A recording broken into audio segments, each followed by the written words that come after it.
rock. Draft a quarterback, you know that's good at throwing dots. The right wide out can put a team's lights out. Scoring one play, all because he ran the right route. A good kicker get you 6 on a field goal. I like to draft, but on the waiver there's some real gold. PPL is like a game of chess. You need to think ahead to have a chance to be the best, and that is facts. It's a war between the alpha and omega. More intense than Street Fighter on the Sega. Your team is weak, it's time to make a couple trades. Get a player off the waiver just to plug them in and play. Do whatever that it takes so you can win it. Make it to the ship so you can say that you were in it. If you don't win it, then it means you're number 2, and number 2 ain't number 1, so number 2 ain't good enough. Just means you couldn't get it done. You had a run but couldn't finish. So when next year comes, I hope you're doing something different. Plan to make it to the top, you need to build right. Make a trade to win the game as if it feels right. 25 is here, the new year starts, draft night. Hope that you're ready for the fight like Friday night lights. Keep the enemy in sight, try to beat them like you might. Yeah, fantasy's back and PPL is where it's at. PPL is where it's at. The wait is finally over, PPL is finally back. Everybody ready, trying to be the next champ. Yeah, you know the show is starting when you hear the new rap. Welcome back to the twins, to the GAFF and the gods, to the boss. Trade 50 in the squad, to the plays, baby gas, Argonauts and the skulls. We've been waiting too long, man, it's finally time to ball. Yeah, it's time to get it on. PPL Live Week 1 Draft Recap Season Preview. We are back for the 2024 season. GENO the Gent with my man Ulysses S. Haight. Give him a what's up. What's up, PPL? We here ready to go. Get you ready for a new season. Hope springs eternal. Post-draft, let's jump right into it. To go into our good, the bad, and the ugly for the upcoming 2024 season. So it's this simple, Ulysses. I want to hear your good, bad, and ugly forecast for 3 teams. So give me a team you think is going to have a good season, a team that's going to have a bad season. And a bad season might not even mean they don't make the playoffs. It just means that they don't meet their expectations. And obviously ugly just means you're picking top 3 next season. Yeah, let me start with a pick that's not going to be controversial, and again, I'll counter it. I think that the Argos are going to lead the way in the Alpha Conference again. And you know, you said maybe they had a lazy draft. I take it a different way. I mean, this guy was vying for a title last year. And so he's bringing some of those guys back. Okay. And again, he's always been the type of owner who's going to make a move. If he's not satisfied, he's going to upgrade positions. And he's got the type of depth that he can do that. And so the Argonauts are in position. They've got quality talent. Again, showed patience in getting a quarterback and ended up getting a guy like, again, maybe is not on everybody's radar because he lost a lot of talent. But he's really talented, and he got an amazing coach who's gonna make it happen. Very true. So I think that the Argos are perfectly positioned and have a great week 1 matchup to try to show that. Okay, man. What's your bad? Bad's going to be controversial because I know we're going to disagree here, and I've gone back and forth on this, and I've finally have made my choice, and it's squad underestimated. What? Yeah, I don't like. Again, this is a team for me. When I look at that keeper set, I'm like, this team's winning the Alpha Conference. Right. I don't think that they are after that draft. Oh. I'm not as concerned with what they're going to do. Again, if that keeper set is able to do it, phenomenal. But again, we know that this is a war of attrition and depth and quality play. It really matters here. And again, he did good in getting CJ, but again, we're going to have to see how this works out. And again, I'm just not impressed with some of the picks he made throughout this draft. I mean, I know you and I agree, the Brian Thomas Jr. pick, probably quality, but again, I was not seeing a lot of quality. And if I had to say, who am I, you know, as I look pre-draft and post-draft, as power rankings-wise, where people moved, squad fell a bit for me because when I looked at that keeper set, returning Juggernaut Aristaya award winner, right? I I don't think he's repeating that award this year with this draft. And so I think he's going to underperform based on the talent he came into that draft with. He could prove me wrong real quick, but we're going to find out. So that's why I think squad's going to had a bad draft. Okay, and so you think they're not going? Well, obviously you don't have them winning alpha, so they're going to fall short of expectations. And then who's your ugly, man? if that's your bad. Ugly's easy. I mean, Kevin's top notch. I mean, showed their youth in the PPL, and again, maybe their understanding of how this works. But again, there's no better place to learn these lessons than the PPL, and there's 9 other teams willing to hand them out. So I think that Kevin's top notch had.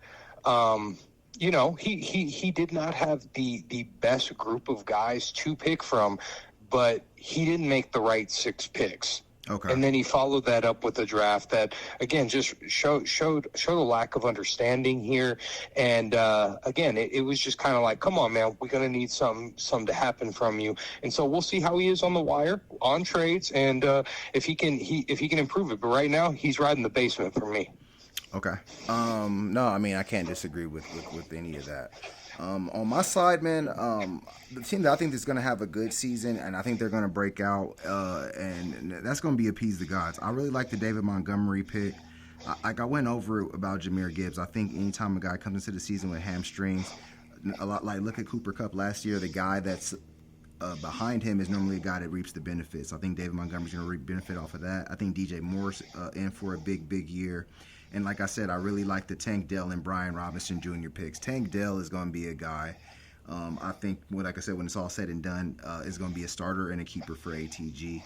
Jacoby Myers is a guy who eats more than people expect. And I do like the Bo Nix, Cortland Sutton pickup. And watch out if Jaylen Warren's also coming in a little limpy.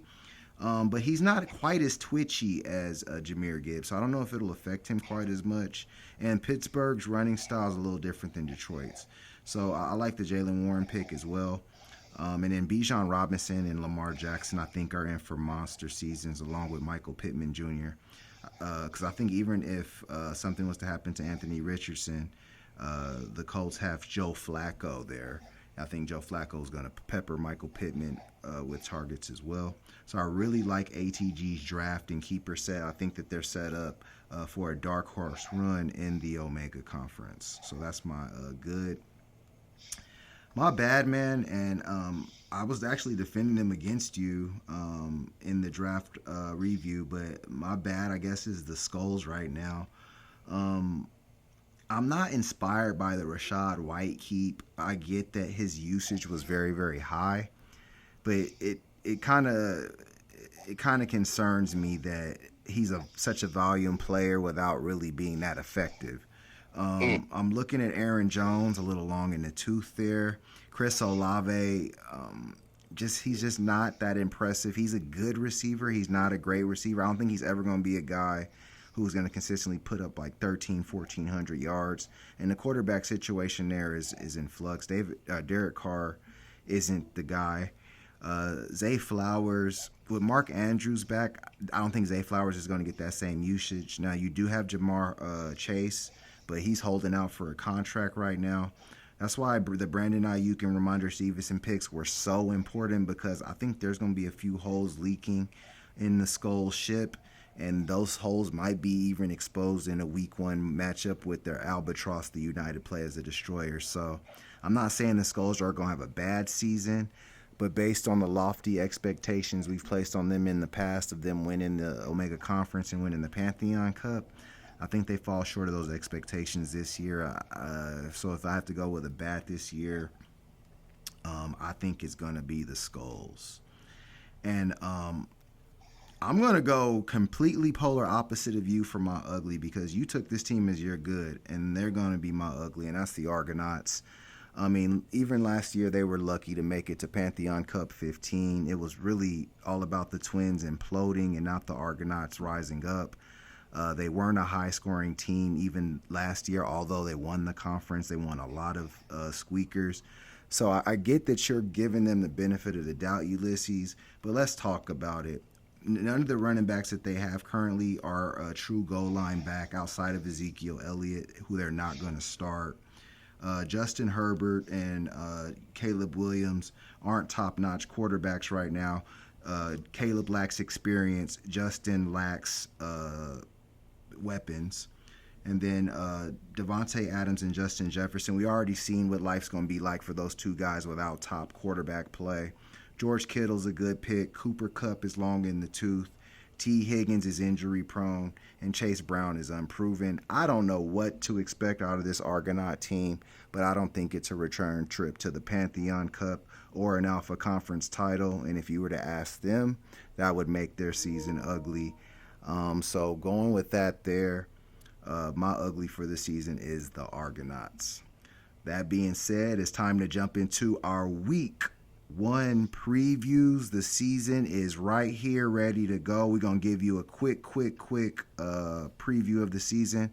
And we're going to start with our first matchup, a huge showdown in the Alpha Conference, a rematch of Pantheon Cup 14, the most controversial Pantheon Cup in PPL history. We got a big one. Both these teams want this. Both these teams need this. We got Squad Underestimated taking on Only for the Boss. What you think of this one, man? A big one in the Alpha Conference. Two teams that have vied for the Alpha Conference title and the Pantheon Cup in the very recent history. What do you think of this matchup? Yeah, I mean, this is a rematch of what, 2 years ago, the Pantheon final, where Squad finally got theirs. I know that they're going to be coming into this rah-rah. And I understand why. I think that they got one of the steals in as far as non-keeper draft picks, and that's CJ Stroud. Okay. I mean, when I look at what the letting them go, I think that if I were Trey Fitty, I would have been keeping CJ Stroud and letting Dalton Kincaid hit the draft market. Okay. You could have easily got him in the first round, or Trey McBride. So, I mean, who knows? But I think that upgrade here is great. But then I'm not really understanding the lineup right now. I think I would be I'd be going without Alvin Kamara in this lineup, and I'd be placing Stephon Diggs. I mean, that was your number 1 draft pick. Yeah. You did it to get the stack. Why are you not playing it? And so that kind of leaves me a question mark here. I mean, we're being, I mean, when you look at what the projections are, yeah, the Squad's really projected to get away with one here. And I don't see that being the case. I actually got Only for the Boss, with Patrick Mahomes and company winning a very close matchup with the Ravens. I think a high-scoring affair, which bodes well for him. I think that they put a lot of pressure on Squad, and we're going to see what that does to his lineup, having to stare at a pretty big deficit Friday and Saturday. And I think Only for the Boss gets this one, gets some revenge, and starts the season out right.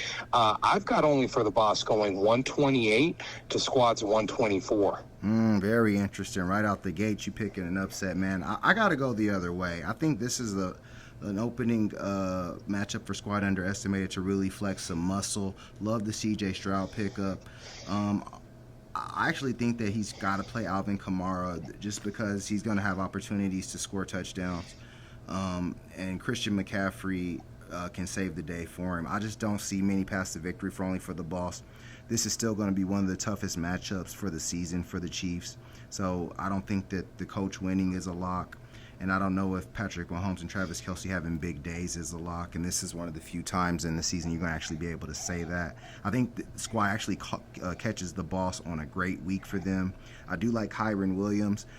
Jerome Ford, while he was a good pick, the Browns like to alternate running backs no matter what. Deebo Samuel can save him on Monday night, but the Niners coach, I think, will rule the day. Seahawks D's a good pickup, and I like Raheem Mostert. But at the end of the day, I think Tyreek Hill, Puka Nacua, Christian McCaffrey, Saquon Barkley on Friday, and CJ Stroud are a little too much. I got Squad Underestimated getting this matchup 131 to Only for the Bosses 122. And moving on to our next matchup, we go into the Omega Conference for our first big-time tilt. a big one for the Skulls, who have to get the monkey off their back. They gotta get by this team somehow. We got the Skulls taking on the United Players, the Destroyers. All right, man. I love this United Players draft. I thought they did a good job, and they did a good job with their keepers. Guys like Derrick Henry, Rashee Rice, and Isaiah Pacheco coming back. The Skulls have Josh Allen, Jamar Chase, and I fear maybe not too much else. What do you think of this matchup? I absolutely love this matchup. I mean, I think if we weren't looking at 3 Pantheon Cup rematches, that this one could be, for me, a game of the week type of scenario. You said it. I mean, the Skulls have been one of the better teams in the Omega Conference since they've come in, and this is the one team that just they cannot get by, and I think they get it done week 1 in a leave no doubt performance.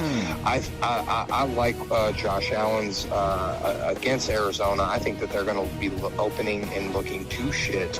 Jamar Chase, again, uncertainty there on his status, but I mean, I'd be starting Brandon Ayuk here anyway. Jamar Chase has not been as active with the squad. I mean, Brandon Ayuk has also had contract issues in the offseason, and so I think, though, getting those cleared up and having a little bit more reps, I think that matters here. Yeah. And so I think that he ultimately, again, has a leave no doubt performance here. I don't think that the Jets get it done on Monday night, and that's ultimately the downfall for the UP. I think that they're in this, but that's a big swing on Monday night, but they don't get it done. Skulls get it done. Leave no doubt. I've got them going 138 to the UP's 129. All right, man. Damn, you got a high scoring matchup. I agree with you. I know I was hard on the Skulls, but I think that they got a good opening here, and it's because I don't know about the UP's decisions. They had a great draft, but half of those draft picks aren't in the lineup. I'm looking at guys like Isaiah Pacheco. I would even argue that a Calvin Ridley might be a better play right now than a George Pickens or DeAndre Hopkins. They got to make a few adjustments in their lineup on their side, and if they don't, I expect that the Skulls will. I think that Brandon Ayuk needs to get in that lineup as well. I don't think there's much question about that, and even maybe a Ramondre Stevenson appearance wouldn't hurt. At the end of the day, I think the Skulls, based on the lineups I'm looking at right now, should get it done. I got the Skulls winning this one 124 to the United Players 115. And moving on to our next matchup, we got a big Alpha Conference showdown. The 2 newest teams, the neophytes of the PPL. We got I Need About Trey Fitty taking on Kevin's top-notch team. All right, Kev's got to do better with the team name and the drafting. But 5 of those 6 keepers were pretty solid, man. Obviously, we thought Trey Fitty had an imposing keeper set. Not quite as imposing post-draft. What do you think of this one? I actually have a lock of the week performance by Trey Fitty. Oh, okay. I have him making one move here, and it's going to be crucial. He currently has Jaden Daniels in at QB. I think he makes the switch before game day. Okay. And we go Jordan Love here. That Jordan Love at Philly game, especially anybody watching the end of that Green Bay season last year, I mean, this guy really caught wind and was really good in the playoffs. I think that this game against Philly has all the markings of a high-scoring affair. Both teams are going to be trying to get at each other. Okay. And what it does is effectively handcuffs the top-notch team, because they're rocking Packers coach. So I think he can really put himself in a win that Kevin's going to be in trouble. You know, there's just a lot on this team that I've got to see how this owner manages this team before I'm really going to go anywhere. He could prove me wrong week 1, but let's see. I think Trey Fitty comes in and has just better matchups overall, and I love I'm not hating the Cowboys coach at Cleveland. I think that they might get that. So okay. I think that Trey Fitty's in a good spot. I think he's got the benefit of going against up-and-coming squad, and I think he gets to be the first to bless him this season. So okay. I've got a lock of the week performance. I'm going to go Trey Fitty, 120, Kevin's top-notch, 111. Okay. I agree with you. I think Trey Fitty's going to get this one. I think that they can keep Jaden Daniels in that lineup, and I think they're going to get this matchup regardless. The one thing that I would advise, if anything, would be to get Drake London out of there and get Jaden Waddle in. Yeah. And really make it an explosive opening day victory. I think that Trey Fitty has a lot of leave no doubt potential in this matchup. I see the Steelers defense making things a little tough on Kirk Cousins. I think he can get a big defensive performance, and I think that the Cowboys coach can have a pretty big day, and that's typically what fuels a no doubt performance. I like Breece Hall on Monday night against the 49ers, and I love Travis Etienne against that Dolphins defense. On the top-notch team, they got Joe Burrow, they got Mike Evans, they got Joe Mixon, they got decent talent, even Nico Collins, but who knows where the ball's gonna go in Houston right now. Ravens D not the best play at Kansas City, and that Packers Philly matchup is a coin flip. I need about Trey Fitty in a big game, getting this one 141. I think they open up in style. To top notch is 110. And moving on to our next matchup, a big one in the Omega Conference, a rematch of Pantheon Cup 7 and All Omega Pantheon Cup, a rivalry renewed. We got Appease the Gods taking on Patty's Twins. What do you think of this one, man? Obviously, these two teams hate each other. The rivalry runs deep, and they would both love to open the season by putting a loss on the other. And I think that both teams would much rather to put a loss on the other and leave. Well, yeah, I mean, it feels good getting a win. It feels good beating a rival. And again, I think that you hit the nail on the head earlier, Gino. I mean, we saw a pretty epic collapse by the Twins last season, and I think that they're looking to get right. And I do not think it happens week one. Okay. Again, as we're looking at it, Zamir White, keeper, not in the lineup.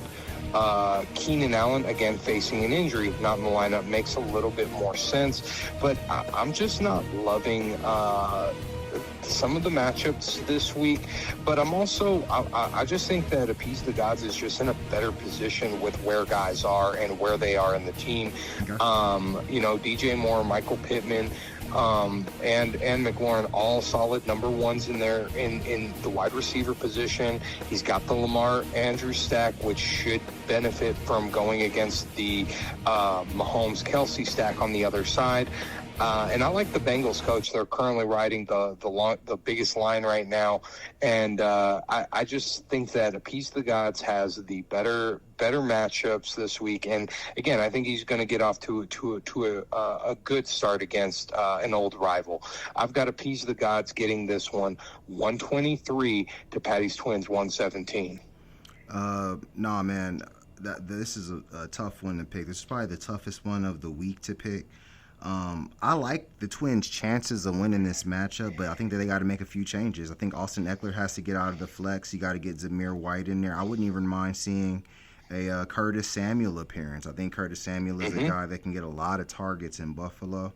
I like the Gus Edwards play, and I think Brock Purdy's actually in for a decent week one. I know everybody loves that Jets defense, but Brock's going to have all of his guys back for week one, and I think that the Niners are going to have a great Monday night opening day. But on ATG side, this was my good for the season. I'm really liking what's coming back. I think that Bijan Robinson, I think that Kirk Cousins might be in for a tougher game, and I think they're going to have to lean on the running game, and I think Bijan's going to have himself a big day. I think he's going to finally get the proper usage that he should have gotten as a rookie. Lamar Jackson, he wants this matchup. He can downplay it all he wants. He wants to beat Kansas City. And he's going to have a chance to do it in their house. That's going to be a tough matchup, but Lamar has shown that he can beat that team, even though he wasn't able to do it in the playoffs last year. Mark Andrews is going to benefit from that. Where things get a little more sketchy for ATG, to me, are the receiver positions. I like all three of these receivers, but all three of these receivers are with quarterbacks who are kind of one read, and they're ready to kind of take off and run. Sometimes that can lead to frustration with a guy who can, route guys up, but then his QB's running down the field at him. Love the defensive play with the Browns D, and I think the Bengals coach is probably the lock of the week. At the end of the day, this one's so close to call, but in the end, I think appeases the gods, holds off Patty's Twins, rally. I got ATG winning this one 126 to Patty's Twins 121. And moving on to our prestige matchup of the week, we got a Pantheon Cup rematch, a third one, a theme of week 1 this year, but this one is a much more recent Pantheon Cup rematch of last year's championship where the GAFF Attack won it. In Pantheon Cup 15, we got the GAFF Attack of the Omega Conference, the defending Omega Conference champion, taking on the rulers of the Alpha Conference, the Argonauts. All right, man, so obviously we got the GAFF Attacks, Rogues Gallery going up against the Argonauts, Aging Stars. What do you think of this one, Argo, GAFF Attack? Yeah, I mean, we've got a confirmation that CD Lamb is not going to be playing week 1. Is that confirmed? I mean, it's looking as confirmed right now. I'm looking at ESPN, and they've got CD Lamb listed as out. That to me has been an up in the air kind of point. Okay. And if it in fact stays as out, I've got the Argos winning this matchup. There is nobody on that GAFF bench. From the wide receiver perspective, he's got Watson, Leggett, and Mitchell, and none of those are going to come anywhere near CD Lamb potential. Right. And so as it currently stands, again, I'm not in love with the Ravens coach. And again, I think that the GAFF is going to get we've got some time, but I would be surprised if he opened the season with a coach on Thursday night. It's not characteristic of this owner. And again, I think that losing a Thursday night coach could put them into full-on panic mode. Wow. And so I don't think they're going to put themselves through that, but I don't think it matters. Again, a lot of people have sold on the LA, and Justin Herbert, I think, was a quality pick. I think that all these the guys that the Argos kept are in this lineup. Cooper Kupp, we really haven't seen this guy in the last few years, and I expect the Rams to go into Detroit and light it up. I actually think that the Rams can get that game. Both quarterbacks play really well in the dome environment, and there's going to be some animosity there, some bad blood with the quarterback situation there. You said it, lock of the week defensive pick here. I think that the Bengals D can get at these guys, and I think that the Texans coach is just a much better play. I'm skeptical also of that Cowboys D at Cleveland. I got a lot of question marks about Dallas right now, so we'll see what that looks like. But as of right now, unless CD Lamb, maybe this designation is incorrect, but it's what I'm seeing right now. I've got the Argos winning a very close matchup, but again, they were my good for a reason, and I think that they get a little bit of revenge for how the season ended, and maybe let the GAFF know to expect something a little bit different in this campaign. I've got the Argo going 125 to the GAFF's 121. All right, man, I'm going the other way. I think CD Lamb is going to play. I think he's revving up to play. And I think that Jalen Hurts and A.J. Brown are going to open up big for the GAFF on Friday night in Brazil. It's going to be a great matchup for them against that Packers defense, and I think it's going to be a high-scoring affair. Love Kenneth Walker on Sunday against Denver, and Pat Freiermuth is going to make an impact. I thought that was a great late-round tight end pick by the GAFF. On a team where the quarterbacks struggle, you want a good, reliable tight end, and Pat Freiermuth has proven to be that guy. DK Metcalf was huge in Pantheon Cup 15. Expect more of that. The Cowboys defense is big play. Now they might give up some points, but they're also liable to get a pick six or a fumble recovery for a touchdown. So it's a very effective play. Harrison Butker, one of the top kickers in the league. And hey, if the Ravens win, that just is all the more better for the GAFF. Now on the Argonauts side, I see what you're saying about Justin Herbert as an individual talent. The scheme just doesn't fit, and I think the Argonauts might have to learn that the hard way. I like the James Cook play, but I don't even know if he's going to get goal line run. Adams and Jefferson, they're old. They're presidents. George Kittle, he's getting long in the tooth. And Cooper Kupp, like you said, we haven't seen him since the Super Bowl. So that being said, I like what the GAFF is doing. I think this is just a continuation of Pantheon Cup 15. We'll see what the Argonauts do. Typically, they show out on opening day. They like to really make a statement. I don't know if the statement is going to be one they're going to like this time because I have the GAFF Attack winning this matchup on opening day. 132 to the Argonauts 124. Alrighty, PPLers, thanks for another great season, another great season opener of PPL Live. We appreciate you guys for listening through. Like, comment, and subscribe. Thanks for listening. Welcome back. Good luck. Have a great weekend, and may the odds be ever in your favor.